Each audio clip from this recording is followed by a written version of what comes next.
Well, thank you everyone for joining today's webinar on leading beyond the ego. I'm so delighted to have Alfredo, who is our ambassador today, in our network, leading today's session. So I'll hand it over to you, Alfredo. Thank you. Hello, you all. Well, I guess we all know each other. For those who don't know me, my name is Alfredo Carrera. I live in Quito, Ecuador, and I am from Venezuela. And what I do is I help managers and organizations lead with clarity and purpose beyond their ego, elevating their leadership and productivity to get results. And mostly I partner with C-level executives and teams to define where they aspire to be, where they want to be, and how to get there. And I come from the world of multinationals. I worked for 3 big companies, each one with more than 100 years, like L'Oreal, Nabisco, and Henkel. And thus I know the impact that focused self-conscious leaders have on people. And I love what I do because I've seen and I've experienced when managers lead with the end justifying the means. And that generates too many hidden costs. And that's what I'll be talking about today. To show you, in a sense, the cost it brings, but how to change that. How can we be more ourselves in terms of leading? Let's start talking about leadership. And in reality, what happens is it's not easy to talk about leadership. There are too many definitions, too many styles, and it is very difficult to pinpoint a single style that really adds value to society. And that's what I'll be talking about, because from my perspective, a leader shouldn't be employing just one style, should have the ability to implement many styles regarding it. But before we get into it, I would like to know, how would you define leader? Anyone? Leadership. How would you define leadership? Any one of you? I defined it as someone who creates other leaders around them. So whose character is so good that it just inspires other people around them by osmosis. Okay, well, that's nice. That's a good definition. And anyone else who would like to give another definition? For me, a leader is someone who knows how to lead others, but is also a good follower, actually a great follower, someone who is open to other ideas. Okay, so we can say, this is just a small example, that these are good leaders. Right? Will anyone agree or disagree? Well, I don't know about Churchill. Okay. And that's one thing about leadership. We have to place him in the context when he truly exercised leadership. It's very similar than trust. We can be trusted in certain realms, but not in all. I can trust you because you are an expert in a field, but I might well not trust you to give you a letter because I know you're a kind of absent-minded. So we have to place them in their context. But there is a catch with this in reality.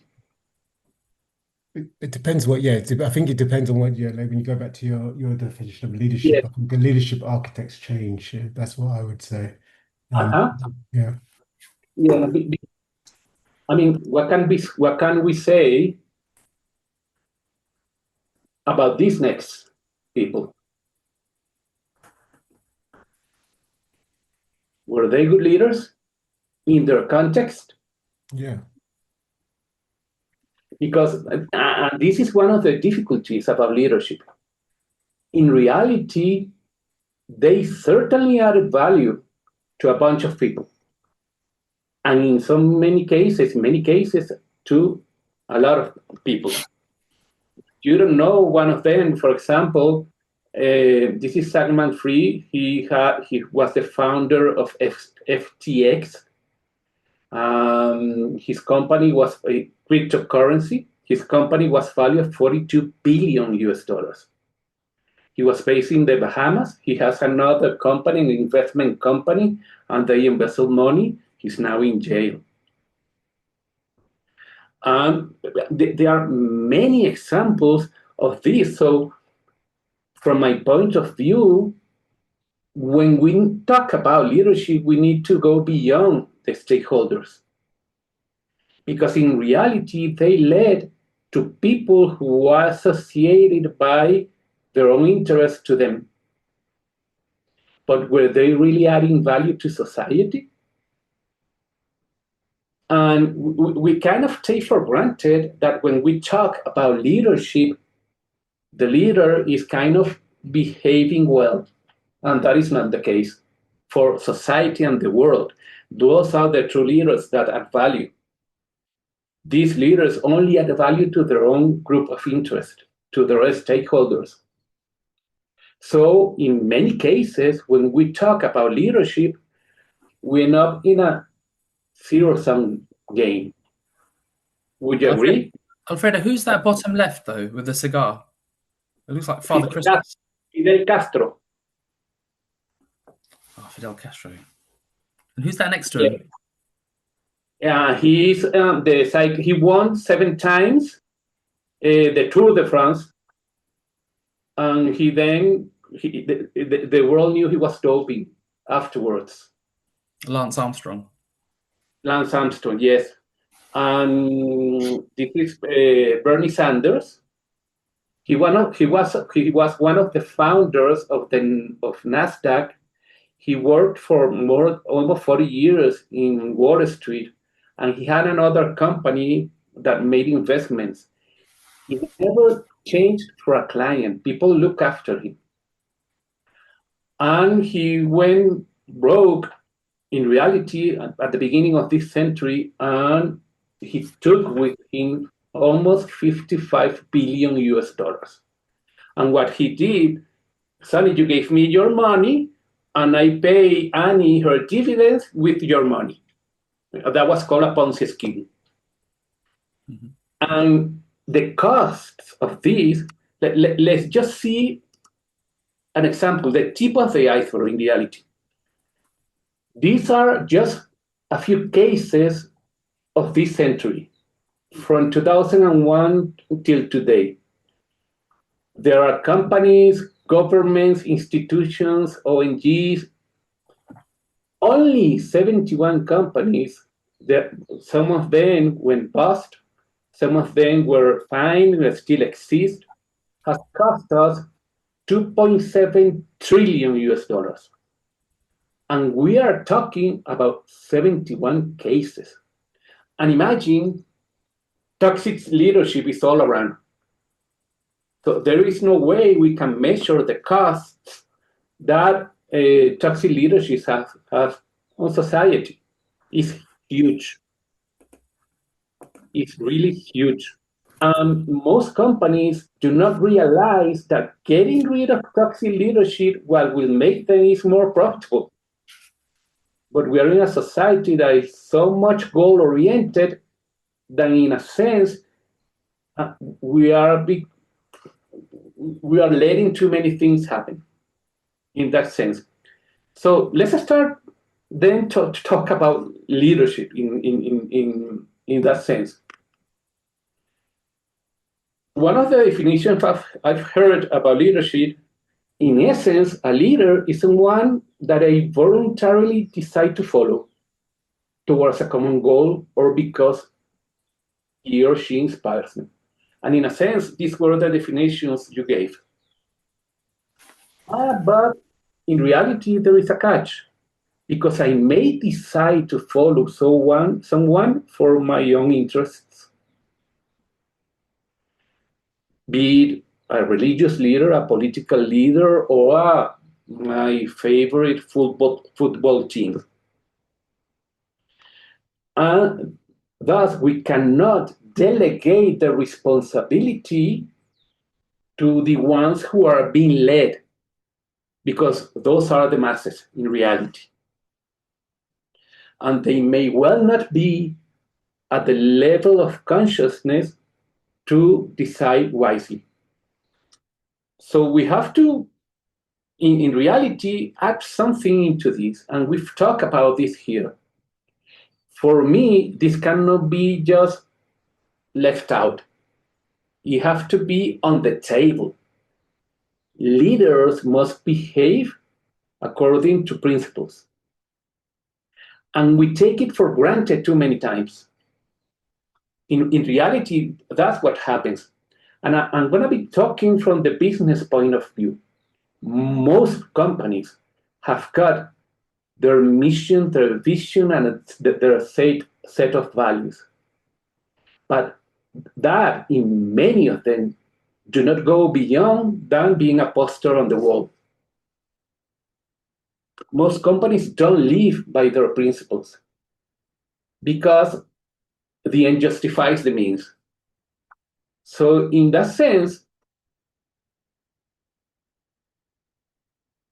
I would like to know, I would like one of you to define productivity, and we will see how we can start weaving this. How would you define productivity? Well, I guess it's making the most out of your time and producing something concrete. And yeah, it's really about optimizing time and getting the results. How many of you use to-do lists? Just raise your hand. Has it happened to you that you have just marked everything you had to do and you felt kind of empty? Because in reality, when that happens, you thought you were being productive, but in reality, were you adding value? Were you doing the most important things? And that's one thing of productivity, because productivity comes in reality from engineering. Productivity means doing the right things at the right way, at the right time, with the right amount of resources. But the right things, we tend to see them in terms of operation. It's too rational. The right things also means conduct, behavior. So in reality, being productive if when we are really focused on the Pareto, on the 20% that makes our 80% of productivity in terms of also behavior. And that's one aspect that really stands out in leaders who add value to society. They are extremely focused and they work on their behavior, not only on getting things done.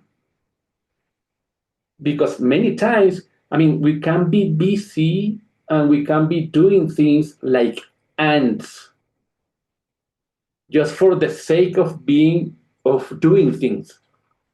So let's take this throughout the presentation and let's bear this in mind. So let's see. There's a hand up, Alfredo. Sorry? There is a hand up. Stone has his hand up. Sorry, Stone. Yes. I'm just curious about the relationship between productivity and leadership. Yeah, we'll get into that.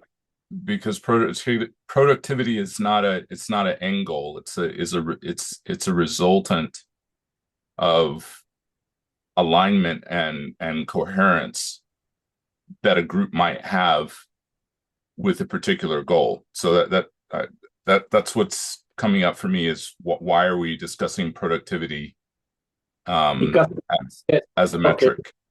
Mm-hmm. Because productivity, with this definition, also involves behavior. Yeah.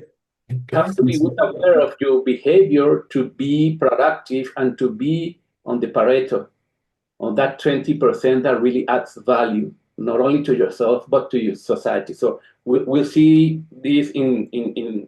Can I say something, please, Alfredo? Yes, sure. So for me, I think there's I think that we need to distinguish between leadership and influence. I think because there's you can influence, or you can influence something and you not necessarily be a leader. Do you know? And I think so that's one part I wanted to say. And I think the other part is that you've been using these words like behavior and principles, but I think those change according to the society that you're in. Do you know what I mean? Like the behaviors and principles of a social group in maybe in America may not be the same behavior and principles of the social group, say, on the eastern side of the world. So I think it's very hard to I think for me, where you're going in, you're trying to almost say that there's a global standard of principles, and I'm not sure I agree with that. That's a good point you're making, because principles are universal principles, are laws of conduct, and they are worldwide accepted. One thing is a principles, and other things are values. Values are the interpretations we make of those principles, and that's where the difference stands. Principles is like you should be honest. The principles talk about respect, honesty, thou shalt not kill, and so on. And they are universally accepted. They are like laws of conduct. And values, that's what you are talking about. I'm talking about principles, because let's just put this down into context here. So let's say like Nigeria, yeah, there was a story on there literally in the news about about less than like 10 years ago or so, where a woman got stoned to death because she committed adultery. Yeah. Now in that country, their religion is their principles, and on their religion, they're very traditional. They're saying, okay, we believe that this woman committed a sin, so that's our. Now we may not have the same principles. That's not a universal standard. In an essence, yes, because they are behaving according to a religious dogma, which is kind of different. There are a few exceptions, but in reality, principles are mostly universally accepted. In that sense, what you're saying is true, but they are basing their behaviors on a dogma, on a religious dogma. But universally speaking, we may agree that we should not kill, for example. And of course, you have death sentences in many countries. So we are not totally aligned to the principles in that sense. But we can use the principles as across the board standard in a sense. And we'll see how this goes. But you are making a very very good point, because in reality, there are a few exceptions. In that sense, but most religions, when you go into detail, they will agree that there are basic principles of behavior. There are a few exceptions in reality. So let's start talking about how to become a good leader. In reality, I'm gonna explain this from the business point of view.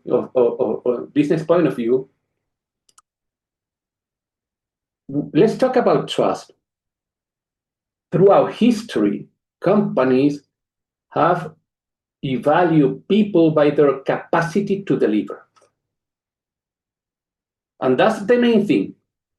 You cannot escape from having metrics and KPIs and being valued by that. By the end of the 19th century, we started to realize that if a boss got along well with their peers, their teams, results got better. So companies started slowly to work towards how to make leaders get along with their teams. But then they began to realize that I might well get along with my boss, but still I might well not consider her to be a good leader. Why could that be if I'm getting along with my boss? We are talking just to the right to the interpersonal or social self-awareness. But I might well not trust my boss because he's an alcoholic, or he's misogynist, or he doesn't walk the talk. So that's when behavior starts to show. So what happens is that one of the causes of trust is trustworthiness. And trustworthiness just depends on me. It's the ability I have to walk the talk, to lead by example, framed by principles, and my capacity of putting into practice my knowledge, my savoir-faire. So we move to the left. And today, many companies are just working on the walk the talk. If I am a leader and I don't behave in the way I'm talking to people, I lose credibility. So this is where all starts. So that's where principles get into it. Because in reality, when we see leaders that really add value to society, they truly walk the talk, framed by principles. Because, I am from Venezuela. Chavez walked the talk. And he delivered what he promised. But was he framed by principles? And we can mention many examples, living examples today of that. Are they really walking the talk? So in order to expand, to go beyond our circle of influence, we really need to work first on that. And it is assumed what happens is that companies are still too much focused on just delivery. And for many, the end justifies the means. And not just the company, but all the stakeholders. See what happens in Wall Street. As long as you deliver results, many people is just happy.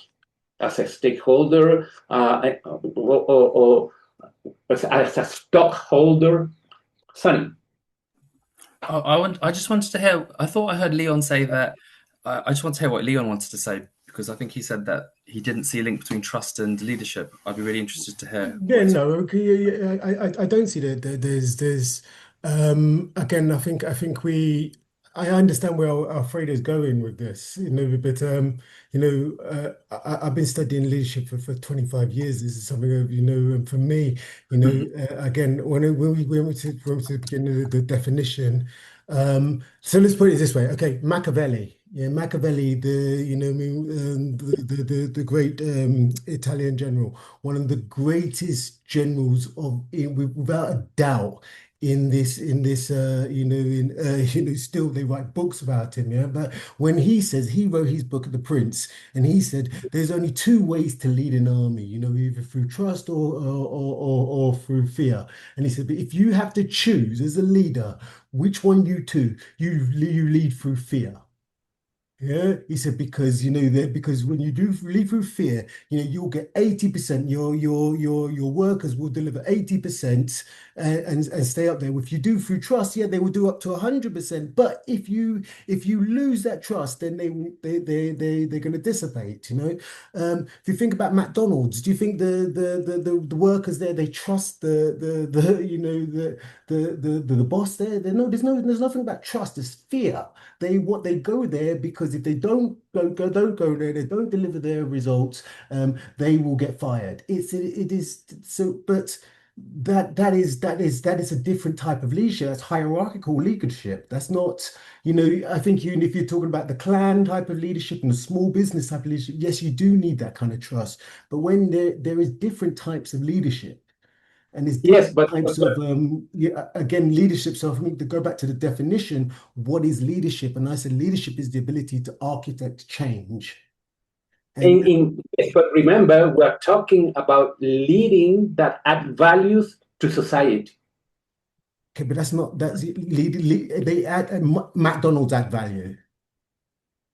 To all the society? McDonald's provides food service, they add value. I don't know if it's good food though, Leon. So I think I know. There's no In reality, they are really adding value to the whole of society. That's what we all mean. Let me take it back a bit. When we talk, for example, for Machiavelli, we have to place ourselves in the context. At that time, with going as a society for being extremely egocentric, then to being ethnocentric, and today we are moving towards being cosmo or global centric. At the time of Machiavelli, that vision did not exist. So his point of view was okay by the time, but not today.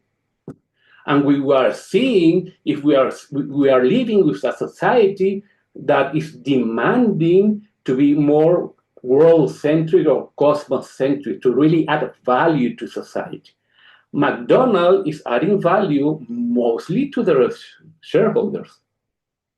And most companies are just doing that. So can we talk about leadership in that frame of reference? Of course. But what I'm talking about is what we should start talking about a leadership that truly adds value to the world. But you're talking about inclusive leadership then. That's inclusive leadership. That's a type of leadership.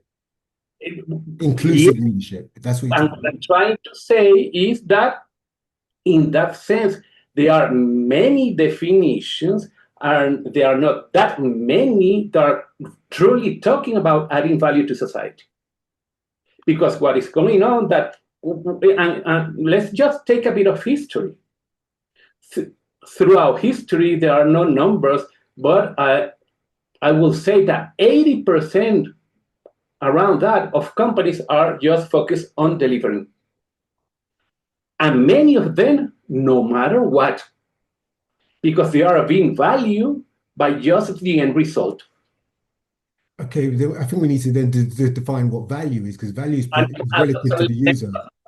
Trust. Really, what trust means is I cannot ask for trust. You give it to me. And you give me your trust by my capacity to deliver and how well is our interpersonal relationship. But you might well you might follow me because of your own interest. And that's when the things get messy. Because we can be extremely egocentric and be successful, but are we really adding value to society? Thus, we need to move to the left. Are we behaving based on principles, framed by principles? Because when you do that, that really starts permeating to society. And that's the kind of leadership I'm talking about. Because, of course, there are different styles, and in essence, a leader should be able to adapt to different styles. Transformational leadership, democratic leadership, and sometimes when there are crises, an emergency, that leader just needs to give the order. That's when really autocratic leadership is needed. But not throughout the whole day, in that sense. So what we need to do, trustworthiness, is what you see on me. It only depends on me, and I'm behaving according to principles, and I'm walking the talk. Do I know what I'm talking about? if I show that trustworthiness is just the capacity to be trustworthy, that's its definition. If you see someone trustworthy, then you give her the benefit of the doubt and see if you're gonna give her your trust. But her will win her trust, your trust, by her capacity to deliver and the capacity to their interpersonal skills and how it moves. But in reality, today we're still too much focused just on delivery.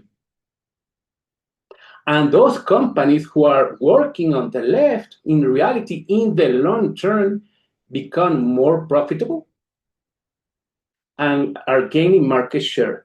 Because it is true what you are saying. Leading by fear gets you results. But what happens? Let's talk about the hidden costs. Hidden resignations, lack of motivation, lack of propositions, reprocesses, high turnover. Those are the hidden costs that leading by fear brings to companies. And it's still happening a lot. See, just 70 companies, 71 is just cost 3.7 billion, 2.7 trillion US dollars, just in this century. Only 71 companies. I think there's different type of leadership for different types of situations, and that's my point. Yeah. That's my point. You as a leader, you know how to use. You need to use different styles. Yeah. But don't lose the north that in reality a true leader needs to add value to society, not just to his or her group of interests. Value to society is, but I think it's, you know, I think the different societies have different. They are different societies. Your society is different. My society is different. There's different societies, and I think as society evolves and changes, and culture is not. Yes, but it's a common ground. There is a common ground in terms of principles. Again, I disagree. The different people. I respect your point of view, but I think we might well agree that in general, there is a common ground in terms of principles. You can pinpoint a society that have a different one, but in general, there is a common ground in terms of principles. Those are those are called the laws of behavior, and most of them come from religion. Sorry. I think I understand where you're coming from, Alfred, and I understand where you're coming from, Leon, as well. For example, some principles in some societies, like cannibalism, for example, is perfectly accepted in certain societies. So to say that principles are ubiquitous across everywhere on Earth is sort of maybe slightly Orientalist type thinking. So I understand, Leon, I understand what you're saying, but Alfredo, of course, you're right. There are certain principles around which are absolutely prevalent everywhere. And then I think that's where the slight challenge is coming between what Leon's saying. I understand what you're saying, Leon. Like Machiavellianism is a very specific term, right? He didn't really work with trust at all. And being Machiavellianism or being Machiavelli is a word in itself that's been created, isn't it? So I understand where both of you are coming. So this is a really interesting debate, though. I'm loving it. Yes, it's very interesting because from my point of view, Machiavellism was really true for its time. Is it valid today? So this, what Leon would say that in certain industries, like absolutely, it's going to be useful in that industry. But you're right. If you're trying to create a better society at a macro level, what I call stage 5 thinking, and there's a book I read recently called Tribal Leadership. I don't know if you've read it, Alfredo, but it talks about what you're saying. Like the top level, you're trying to add value to the entire society. You're not focused on a particular group of people. So I think you're talking of just different stages. That's all it is. Yes. And when we see that certain rules might apply to certain sectors, that's what I question. Because from my point of view, that's being selfish in reality. For that specific sector, the end is justifying the means. And thus, we are not taking a worldwide view position. It still exists in reality. It is said that the cosmocentric vision represents only about 6 to 7% of the global population. And that comes from spiral dynamics, which has been around for 60 years. And it's been studying this. So it's challenging in that sense. Yeah, So and Alfredo, I totally understand. I'm going to bring Carla. I'm going to bring Carla into the conversation quickly because we both worked for Shell, the big oil and gas company, and we had great leaders, but ultimately the company was making, what was it? How many billions every year in profit? Like 40 billion or something in profit every single year, at the detriment of what it's doing to the earth, right? So, yeah. Thank you. So let's start how we can start constructing this. How do we become trustworthy? Of course, we need to have savoir-faire. We need to be good in our fields. And this, in essence, is taken for granted in companies, for people who really is promoting in companies because they know their field. But how do we start working on ourselves? One of the best tools I found is, this is known by most of us, having our purpose. Because when we worked on defining our own purpose in life, we start to self-reflect on our strengths, on our weaknesses, and if we are really adding value to society. Because one of the main soft skills a leader must have is self-awareness. I worked for more than 20 years in corporations. And I did a lot of strategic planning. I became an expert on defining missions and visions and executing, and I didn't have a purpose in life. I did that afterwards. I left the corporate world. And if I had done this before, most probably I would have had a happier corporate life. It's not that I was not happy, but in reality, I was kidnapped by corporations. I used to travel 9 months on a yearly basis. And I enjoyed it. I really had a blast. But I forgot totally about my personal life or my family life. I was constantly traveling. So once we become aware of what truly motivates us, if that is needed by society, not just myself, if that really adds values to society, if I'm good at it, and the world needs that, we are really what we call in our sauce, right? We say in Spanish, in our salsa.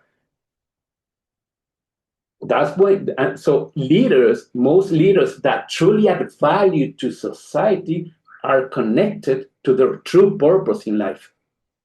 But most of us go through life without ever even thinking about it. So this is one condition. But in a sense, let's look at another one. Let's start understanding how we work in that sense. And what truly happens is that we are basically emotional beings. And this is really biology. For those who are not familiar with our human brain, our brain is divided in 3 parts. Our reptilian brain that comes from reptiles and controls instinctual behavior. Reptiles have been around for 300 million years. Then develops the limbic brain. It comes from mammals. And that's really where emotions take place. And mammals have been around 220 million years. And what defines us as humans is the neocortex. Homo sapiens sapiens has been around 30,000 years. That's not even 0.01% of evolution.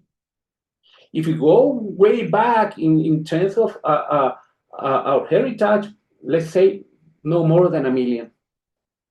And we define ourselves as rationals, when in reality, we're emotional beings.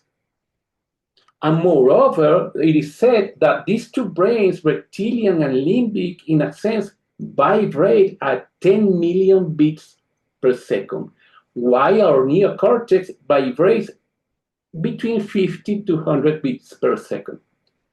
And Kahneman, a psychologist who won the Nobel Prize in economics, worked a lot about understanding what he calls our fast and our slow brain. And in business, we think we are rational. And let's explain this a bit further. We also have our cerebral bilaterality. Both hemispheres are well connected, but some of us are more right-sided and some more left-sided. Right-sided is creative and spatial. Left-sided is more rational, more numbers and so on. And this really defines us. Thus, a leader must know how to really take advantage, full advantage of this. Because being emotional beings, if we do not become aware of how our personality was formed, how to handle emotions, in reality, we go in automated pilot. So how does our personality get created? In reality, there is a part that comes from DNA.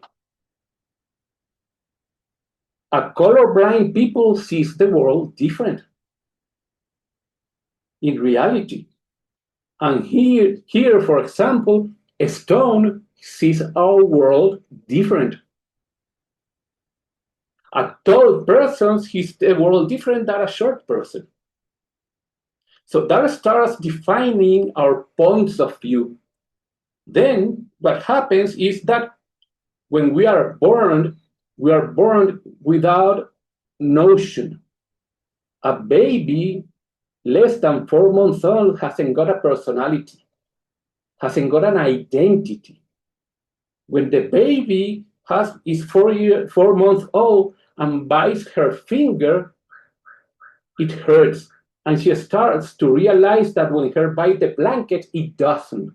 So she starts to get her physical identity, not emotional, because she's integrated emotionally into the atmosphere, into her context. So when she's 2 years old and she closes her eyes and doesn't see anyone, she truly believes that no one is seeing her. Because what he does is she projects her own world as being legitimate. So it also depends. Babies start to mimic conducts until they are 2 years old. So it's different if a baby is raised in a loving and caring environment, or if he or she has been raised in an aggressive, without love environment. Doesn't define him or her, but it exercises a heavy influence. So then, from 2 to 4 years, babies start to model emotions. And what truly happens is that our ego does not know about context. Our ego, from the beginning, starts anchoring reactions towards a stimulus or a stimuli we receive from the context to defend us. And our ego does not evaluate the context. If whatever he does help us, our ego anchor that reaction. So in reality, what happens is that emotions for us today are chemical consequences of past events. Because we receive a stimuli from the environment and we react, but those reactions were anchored when we were young. So then what happens is that from 8 years on, we define our identity. And if we as adults do not become aware of this, we go in automated pilot. That's why self-awareness is extremely important, especially for leaders, because how then can we work and we leverage on our strengths but work on our weaknesses. So what really defines us is language. For example, in Spanish, we say, the plane left me. In English, we say, I missed the plane. I'm responsible for not getting into the plane. In Latin America, we say, we don't assume responsibility. Most of us. In Latin America, we say, the teacher failed me. In English, we say, I failed. We don't assume responsibility. That's one thing truly associated with language, but also culture. That's what it started, and this what Leon was talking about is that's really what it is defining us, our points of view, our context, and our own experiences. So, in reality, where do we come from? We come from a world, and that's going back to Leon, where we live through a mechanistic model. And in the 17th century, there was Descartes, there was Newton. We even thought we will be able to explain everything based on Newton's laws. And we separated rationality from emotions, leaving emotions to one side. And that's the world we are living in today, mostly. So then came these guys, a bunch of others. Einstein introduced the general relativity. We know as a fact that an atom behaves like a particle or a wave. And Goldman started talking about emotional intelligence, but not only Goldman. Hélène de Beauport talks about 9 intelligences associated with our tuned brain. And Kolb talks about different styles of learning. And Howard Gardner talks about 9 types of intelligences. So this is much more complex. But all of them talk about the importance of being connected with ourselves, of knowing each other, but especially knowing us in that sense, assuming that responsibility. So what really happens, and it goes well into this reunion, but what we are seeing is this. Each one of us have got their own observer. And Leo and I, if we don't assume the other's point of view, we might well be discussing forever. So in reality, leadership is about getting into agreements, into common grounds. Because if one of them don't take the other's point of view, both are right and they will be discussing forever. And that is going on a lot in this society. So let's see quickly a few tools on how to that we can apply regarding this. One, I'm going to go quickly. Sharon talked about this in her workshop, is getting well aware that communication in us is not just verbal. We do this in our Wednesday meetings. Asking questions, observing the other, what is the energy involved, what is the tone, because in reality, communication is much more than words. And there is body language, but it's also energy. And she's not here today, but Yvonne writes a lot about this, how energy gets involved between us. And it truly, Sharon talked and she showed the Masaru Emoto, who worked a lot of how our intention influences water. So leaders must be well aware of that, because we don't see the world as it is. we see the world as we are, each one of us, from our own point of view. So in that sense, let's talk quickly. How can we start when we become self-conscious, working and understanding how we behave? In reality, we act in this mode. We receive a stimulus that triggers an emotion that, with a thought, generates a feeling, and then we act. And this happens in less than a second in most of us. So this saying that breathe deeply, the emotions are already kidnapping me. So I don't have to wait. I have to practice before that. Sorry. Just a quick question. This is because I'm personally interested in words. Do you think, Alfredo, that after a thought, before feeling, there's a word that's created? The thought is associated with emotion. The thought comes, as I mentioned before, because this chemical consequence of past experiences. I mean, if you are well aware, if you are afraid of cockroaches, the thought comes automatically once you see them. Afraid of what? Cockroaches, or a dog, or whatever, or snakes. Let's say snakes. Snakes. Yeah, it's associated with emotion, because the emotion that arises is fear. Then comes the thought, and what anchors with less intensity is the fear of snakes.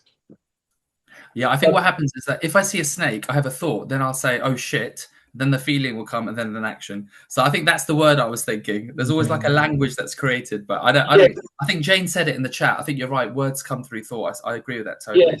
And in a sense, emotions, isn't it? Yeah, I think you're right. The emotions come in between there, doesn't it? The thoughts, the feelings, and the actions. Yeah. But we can work on that, and using mindfulness. There is an extraordinary video of a TED video. I will send it to you, that talks about how to work on this. Because in reality, what we need to, let's say I am afraid of my boss. And it comes from because my boss behaves like my father, and my father was an aggressive character. How do I change that? Our ego does not have a context. And then what I need to do, if I have to visualize myself, have to see myself acting in total control in front of my boss, but I do not have to wait to be in front of my boss. I practice that, living with my entire body that experience, seeing where I am, feeling the emotions of being in total control, the smelling, seeing the light. If I do that, we change where our ego understands that change will make our life easier. If our ego does not get that, we don't change. If we did all the things we knew we had to do, the world will be beautiful and perfect. That's why we don't change, because the resistance comes from our unconscious mind. I think Leon's got a question. He's got his hand up. I'm not seeing Leon in my screen. Sorry. Is it necessary? Or do you believe it's necessary that you have to change these things, or is it an awareness or an acceptance, is an understanding, say that you have this bias? Do you have to go through and change these things, or? In a sense, sometimes you change. You do change, but in essence, what happens is that our unconscious mind, our ego, if our ego is not convinced that change will make our life easier, we will not change. And what happens in many companies is that they act by decree. And even if you understand the reasons of change, you may well not change. That's why we have the yo-yo effects in dieting, for example, or that's why we smoke, or that's why even though I know I fear my boss, I cannot change it.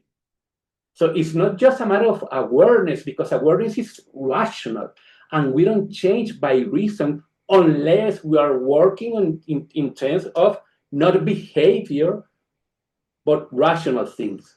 So what we do is that we visualize ourselves in total control. And then what we do is we fake it till we make it. That's what we are doing with the best model. We start practicing it until we anchor the feeling we want to be in. This is used with the smokers. And this is used by a Harvard psychologist who tells the smokers, every time you smoke a cigarette, enjoy it, but also visualize how the nicotine gets into your body, the smell, how you lack energy. And when you are not smoking, visualize the amount of energy you have, the steps you can go up without getting tired, how you are well received in your home by your kids because you don't smell of cigarettes, and so on. If the ego anchors that, and that is much better and makes his or her life easier, smokers just quit in that moment. I was a smoker. I quit smoking like 30 years ago, and I did it just like that. I wasn't conscious of this. But we really change when our ego is convinced that change will make our life easier. So this is one way of working with it.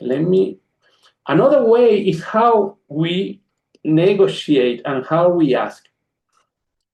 How many of you, when asking for something, first ask for that and then explain the why? If I ask you for something to do something, and if that what I'm asking, which is here, does not go with the information you have, with your values or with your emotions, you might well resist to change. So one good way of leading is, before I ask for anything, I first explain the context. And also the consequences of you accepting to do what I'm asking for or saying no, the pros and cons, everything. I put down on the table everything before I make the request. Because it works like that. When I make the request, you might well understand and know my point of view. You may not agree, but at least you understand my point of view. Then I make the request, but I leave a door open for what is called the legitimate no. And that legitimate no needs to be rational, not emotional. And if your no is well supported, is well based, we need to start to negotiate. And this happens in reverse. If you ask me for something and you are not giving me the context, I might well ask for the context. Because what we really need to do is to get to the legitimate yes, which is a win-win. But I do not leave things like that, because if I don't know you well, even if you're saying yes, I don't know if you're going to deliver. So I need to follow up. So I move down the execution, making calls if you're going to deliver. Because I don't know if you're going to deliver. So, and I also, before that, I tell you, if you will not be able to deliver, let me know in advance with a solution. And you need to know the consequences of delivering or not. the positive or negative consequences. And this is extremely useful for teams, because what I use here is assertiveness, positive communication, listening skills, negotiation skills, all that. And if you deliver, the spirals move towards the center. And if you deliver again, I start to empower you, because I know that when you make a promise, you will deliver. But if you don't, I will have to give you more time, follow you up more, and so on. So this helps a lot to become a better leader. And the other part is, and just about to finish, is this. We all have different styles of learning. Some of us like to perceive by thinking. That's abstract conceptualization. And some of us process that information also thinking and watching. And companies, most of them, are based in think that people just assimilate. I explain something to you, and I might well understand, and I being clear, and you say yes. And just leave it like that. But in reality, what happens is that your ego, you understand conceptually everything we are talking, but your ego thinks this will not change my life. And then you don't apply it. And that happens a lot in companies. So there are people who like to feel what they are perceiving. Some of them just watch, others just do. So what about the kids that like to feel and do? Most of them end up being medicated. It's just a way of learning, and it's very easy to work on this. First, I explain it. Then I show it to you. I do it. Afterwards, I make you do it, and I give you feedback. But most companies just stopped here. When I have to do this over and over again until I see you anchored the new behavior. And this truly is the role of any supervisor. So these are really easy tools that we can implement. So in reality, and going back with Leon, in reality, we need trust using these many things, and there are more others. But to really add value, we need to frame ourselves in principles. Otherwise, we might well be getting results and adding value just to ourselves. And my point basically is, how do we add value to society? Not just my nearest society, to the world. Because I mean, there is a lot of ethnocentric today, of nationalism. Are we truly thinking beyond that? So my takeaway will be really become self-aware, work on our Ikigai. We need to know ourselves. We need to know why we do what we do in order to strengthen to leverage on our strengths and work on our weaknesses. So we need to connect with all our senses and emotions. A leader must need to be vulnerable and show it, because that's our true nature. We need to develop our self-conscious to do that and be present and listen proactively, because we live in a world full of points of view. And we might fall in the danger of just one-sided story. There are many stories. Okay, so how much time have? Okay, we have plenty of time. Thank you, Alfredo, for this presentation. I think we all have some burning questions. Would like to go first? Jane, thank you. Jane is first because she's on the left. Well, I am now. Well, Alfredo, I wanted to thank you. This, as we saw, this can go in so many directions. It can go personal, business, religion, politics, and it can turn into, you know, quite the discussion. We could have been here for hours, and I love it. I think it's great that we do these things. I totally just lost my total train of thought, but that the book, The Culture Map, I mentioned it in the chat to Leon, The Culture Map. It's an incredible book that opens your eyes to how other cultures think. But I think that what you were showing us today, I read it. Okay, it's what you've shown us is true within each culture. And then we come together through lenses, different lenses. And that's where our whole discussion begins, because it's that's why we are.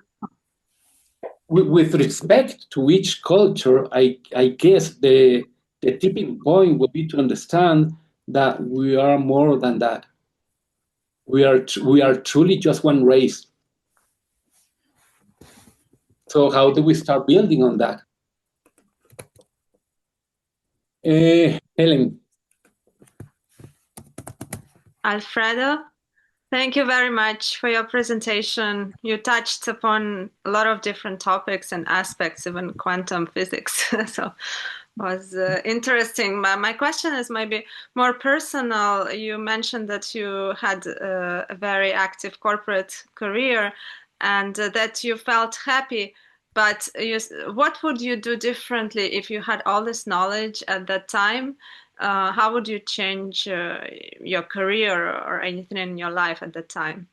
No, I would say I wouldn't change it, but I will work more on work-life balance. Mm-hmm. In reality, because I really had a blast in my corporate career, but I totally forgot of my personal life, of my personal realms. What about leadership-related topic? I was lucky enough to work on multinationals that work a lot on behavior, mm-hmm. and in that sense, that's really what trained me in that sense. It doesn't mean that, of course, I saw a lot of toxic leadership. Mm-hmm. You still see that, but it's not their culture. They acted upon that. And I saw a lot of people lose their job because they were being toxic. But today, there are many companies that not. If you are a toxic leader that delivers, you might well be promoted. You might well be the one who gets the bonus. And I see many times working with leadership and with leaders and C-level executives that they become indulgent with toxic leadership. Mm-hmm. But then can people like at lower level have any impact, or it only goes from top down? It goes from top down. It drips up a bit, but it's very slow. Mm-hmm. It happens. I mean, what I say to managers is work on your direct responsibility, no matter if you are not in the top or whether you are in the middle or lower, but at least, I mean, walk the talk, and that will show. People will see it. But there are cultures. I work with companies that you're getting into a toxic environment. And there are certain characters that love that. That's the way they see the world. It's all a matter of level of consciousness. In reality, what happens is that there are people who see the world through their dogma.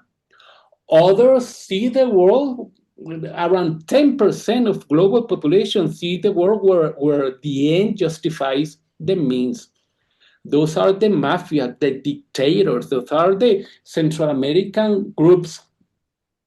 Others see the world more in terms of taking care of society, of abolishing slavery and equality. But the truth is that among those groups, they don't accept each other.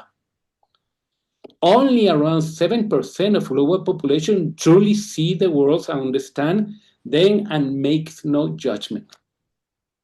Mm-hmm. Sunny. I want to say a really good presentation, Alfredo, and I'd love to hear if you've read Dave Logan's book called Tribal Leadership, and I haven't. Because I read it, I think you'll really like it, because 30 seconds, it talks about 5 stages that mankind develops through, and stage 1 is where life sucks and everything's very bad and the world is really bad. Stage 2 is actually, my life sucks. The world isn't too bad, but my life sucks and I'm really in a bad way. Stage 3 is where a lot of humanity is, and I think you're referring to this, where they're okay and everything's fine. They've got a job, they've got a salary, and most of the world is in that stage. And then stage 4 is what I think Leon is talking about a little bit, where you've got these societies or these groups of people who look after their group, which is good, which is admirable, right? I've got a little group in Crawley, I'd like to think. But then stage 5 is where I'd love to aspire towards, where you just think of humanity as a whole. I think you'd really like that book. Well, yes, and change has been very adamant for us, for all of us to read it. But I also recommend Ken Wilber's books. He talks a lot about this. He's an American philosopher, still alive. He's written like 30 books. And he talks a lot about spiral dynamics, because what you're mentioning is about that. And in reality, we've been evolving like that from the time we were all alone, and the environment exercised so much pressure that then the tribe was born, and it still exists. No more than 2-3% of global population, and that is gregarious. But then that exercised so much pressure that people pivoted to being individualistic, just thinking about themselves, where the end justifies the means. 10% of global population. Then, in order to get an order of that, came dogma, religion. That gives me a frame of reference which I don't question, and that's been around like 10,000 years. Then, from that, the 17th century, we moved to our individualism, capitalism, technology, adding value, but also extremes. All of them have their extremes. And at the end of the last century, beginning of even until today, came voting rights, end of slavery, equality among genders, and so on. But none of these groups accepts the other. In reality, this frame of reference was used when they were negotiating in South Africa the end of apartheid. And there is a small group that makes a quantum leap, that accepts everyone as they are. And that's what I say, it is estimated that only 6-7% of global population is in that level. And it's all about level of consciousness. For example, for me, this has helped me a lot to understand the current situation of Venezuela, where you have a strong group whom the end justifies the means. No matter what, they will do whatever to get to that aim. Battling to a group that has got either the other 3 groups to the right. And you see that all across the world. But it's a matter that change is induced mostly by the environment, not from within. Alfredo? Yes.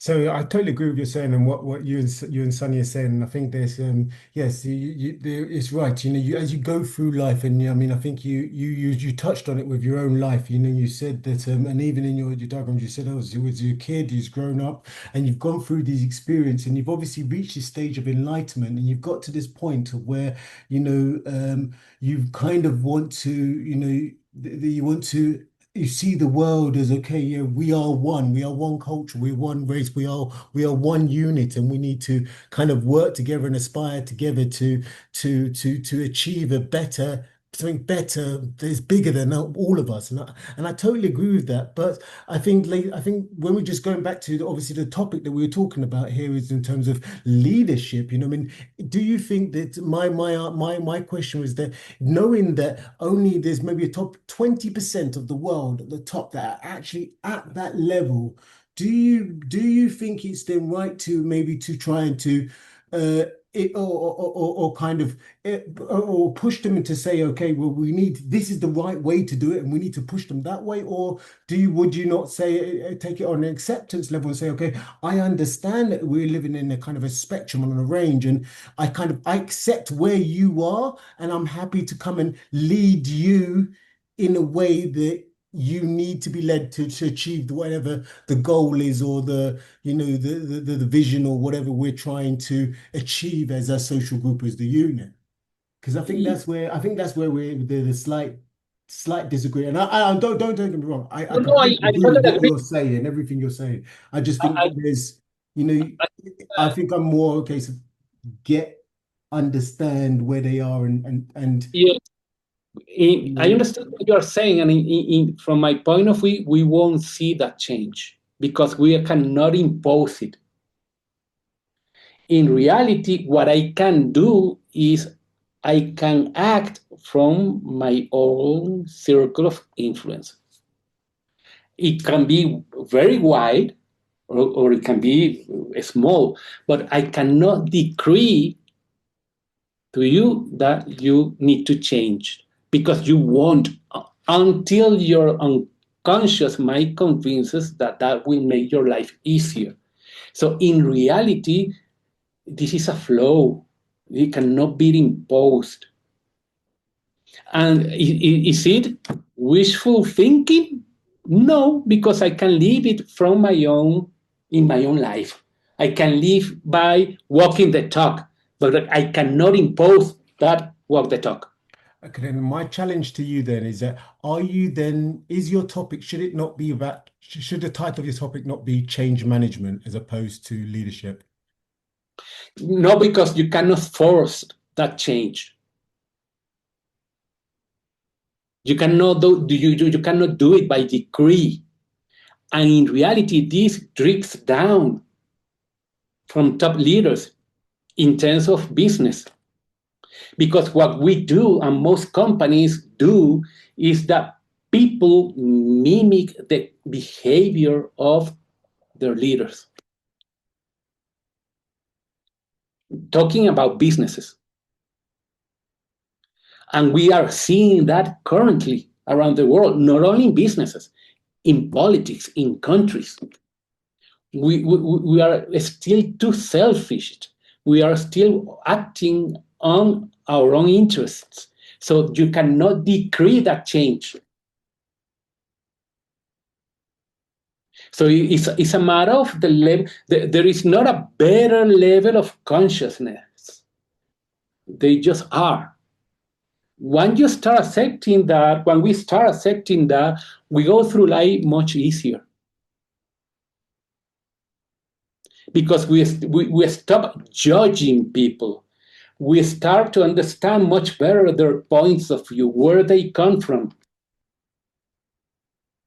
That doesn't mean that we are going to be indulging.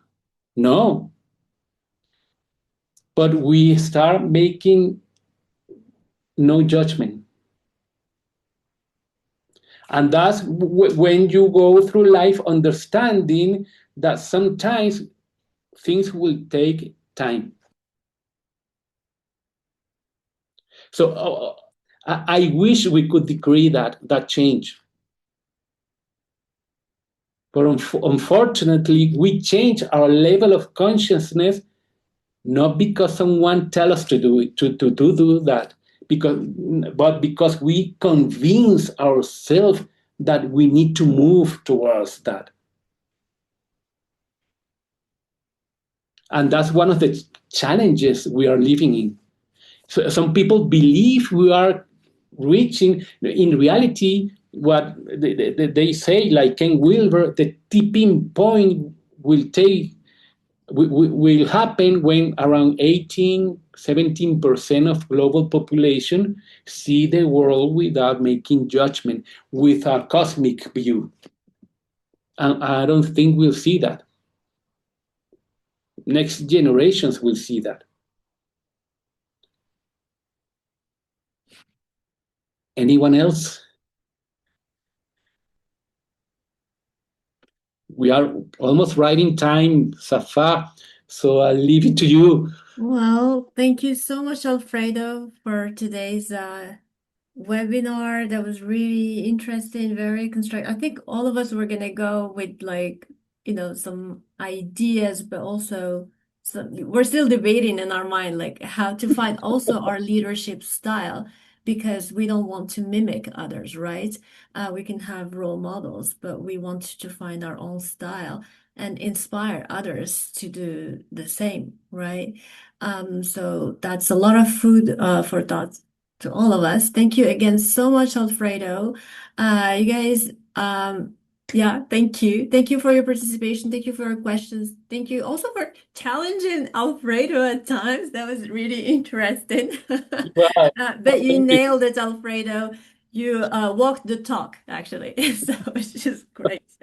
All right. Thank you, everyone. See you next week. So this was the last webinar of the year, but we will still have our networking sessions until the 17th of December. So every Wednesday, same time until the 17th of December. Thank you again, everyone. Have a nice one. Thanksgiving to everybody in the US. Bye-bye. Thank you Oh, all. Thanksgiving, indeed. Thanksgiving. Thank you all for the Happy question. Thanksgiving. That was fun. See you.